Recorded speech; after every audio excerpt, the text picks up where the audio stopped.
When you travel, your mind is usually busy, and at the airport before takeoff is no different. You may be looking forward to your holiday or worrying about how bad the food will be on the flight. Although it is not always obvious, airports have a specific layout that is designed with a specific purpose in mind. Take time to explore the airport and find out what these are, and you might be surprised at what you find. 10 reasons why airports are designed the way they are. Number 10. The golden hour. Still on money-making. Let's explain the concept of the golden hour. The golden hour is what airport managers call the first hour after you've cleared security. You've checked in your luggage, and you've completed the queuing and rigmarole of going through security. You feel like the weight is off your shoulders.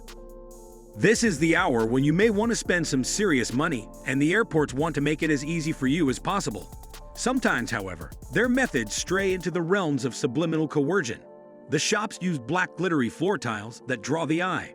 In Birmingham Airport, they even use these tiles to lead you past the duty-free shop.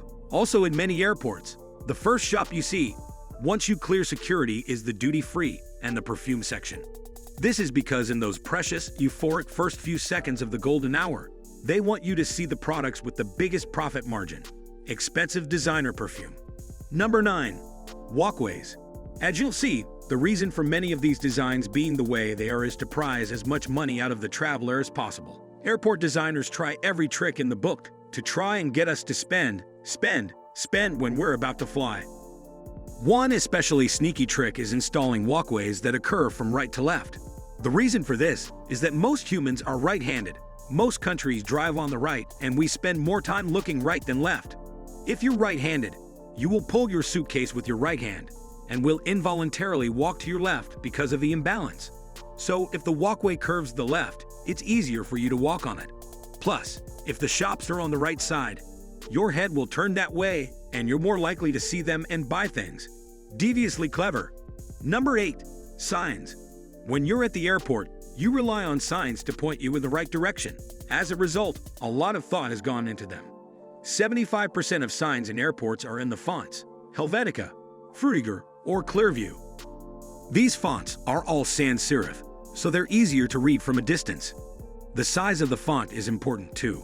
Guidelines say every inch of height added to a letter adds an extra 40 feet to its visibility. So, a 3-inch high letter would be visible from 120 feet away. Many airports have their own house style of signs, such as a specific shape or color scheme. This subliminally keeps the traveler on the right track. If the signs look different, you're probably in the wrong place. Finally, new airports tend to be designed with big windows, which let in a lot of natural light. I'll explain why later. This means that LED screens showing flight information have to be very high-powered, so travelers can read them easily. Number 7. Windows and lights. Modern airports tend to be designed with lots of glass, such as this one in Indianapolis. Everywhere you turn in new airports, there are huge windows, especially once you're through security, where you can usually look straight onto the tarmac. There are a number of reasons for this trend. Firstly, people like natural. It's distressing. Secondly, according to research in the retail sector, natural light makes you more likely to buy things. Finally, it helps people find their way. One of the main aims of airport design is wayfinding, helping people navigate their way from the door to check in, through security, to their gate, and onto the plane as easily as possible. A big window telling you where the planes are seems to really help with that. In fact, anything that can help with wayfinding is popular with airport designers. See how in Atlanta's Hartsfield-Jackson Airport, the lights point away from the entrance to the check-in desk, reflecting off the cloud floor, so you can follow them easier. Even the check-in desks are slanted, acting as an arrow pointing to the security zone.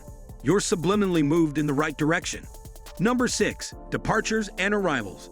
In most airports, certainly the larger and more modern ones, arrivals are on the ground floor and departures is on the floor above. The main reason why this design works is gravity. Planes land on the ground full of suitcases, and it's a lot less effort to move the luggage downward from the plane to the ground than it would be to move it up to a higher floor. Another reason is that people spend more time with departures than arrivals, so they need more space. The space for departures can extend upwards when the airport wants to build more places for you to spend money. When people arrive at an airport, they just want to get their luggage and leave, and the design of the airport reflects this. No bright lights, flashy shops, or seating areas. Just as short and straight a journey as possible, from plane to carousel, to customs, to the exit. Number 5. Mobile. If you've traveled on a plane in the last few years, you'll know you now have the option to do everything via your phone. You can check in online, print your own baggage tag, and pull it on your luggage yourself. You can store your boarding pass on your phone. You can scan it at the gate and walk straight onto the plane. Airports have been designed to accommodate these innovations. There are scanners, self-service machines, and automated kiosks all over airports today. There are, as usual, many reasons why airports want to push you to use mobile technology instead of human beings. Firstly, it's quicker. Automated check-in is around 25% faster than a human baggage checker. It also helps regulate the flow of people, reducing the long queues that used to snake around airports. It also de-stresses the traveler. But again, as usual, it comes down to money. An automated check-in desk costs a lot less than a human being. Plus, if you're going through check-in and security quicker, you have more time to spend money in the shops. Number 4. Security. Airports are unfortunately prime targets for terrorists, with attackers heading terminals in Belgium and Turkey over the last couple of years.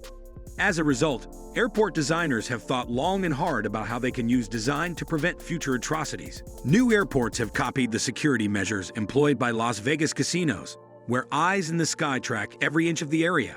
Gone are the smaller partitioned terminals and columns, where things can be hidden. Nowadays, airport terminals are wide open spaces where it's hard to do something and not be spotted. The only exception is the customs area, once you've collected your luggage and are trying to leave the airport. In airports like Heathrow and Cape Town, those areas are designed to be narrow and curly, like a sleigh-long course.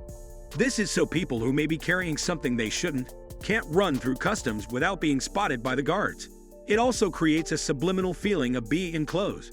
If someone is nervous, they may show it in their movements or facial expressions, and the guards will pick up on that. Number 3. Floors. Even the floors and airports are designed for a purpose. Firstly, there's wayfinding.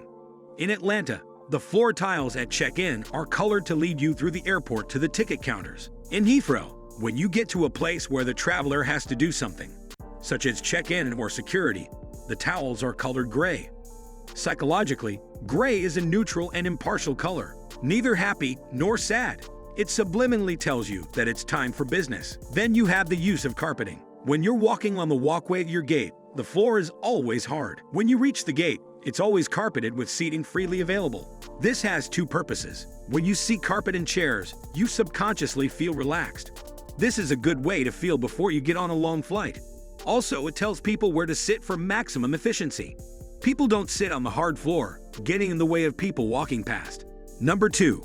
Art. Have you ever wondered why modern airports often contain giant works of art? Like this one in Vancouver or this one in Heathrow. There are many reasons. Firstly, they give a good impression of the airport to people as they enter the country.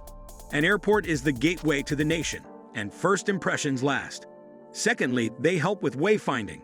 Where's the easiest place to meet your friend at Sacramento Airport before your holiday? Under the giant rabbit. Of course. Another way airports herd you is using travelators. They're not new. Moving walkways have been in airports since 1958. Travelers like them because they take the strain out of walking to your gate, even though they're not much faster than walking pace. However, they also regulate the amount of people arriving at the gate, stopping a huge rush of people turning up at the same time. It's a human motorway. Number 1. Queues. When you go to the airport, you're going to have to queue. It's a fact of life. No one likes to queue, except maybe the British. When people queue, their stress levels rise, they get anxious. That's not the kind of mood you want to be in an airport. In an attempt to make the queuing slightly more bearable, most airports now operate a single queuing system. There's serpentine, sneaking around the security hall passport control or check-in area. Gone are the days where there are 10 check-in desks or 10 smaller queues. The reason for this is that it's fairer.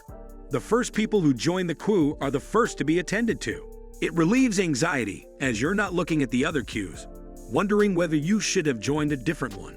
It stops queue jumping and people swapping around between the lines, causing arguments and accidents. All in all, it makes the queue a better place. Which design element did you find the most interesting? Can you think of any more? Leave me a comment down below to let me know. Also, if you enjoyed this video, make sure to subscribe and click that bell icon to stay updated.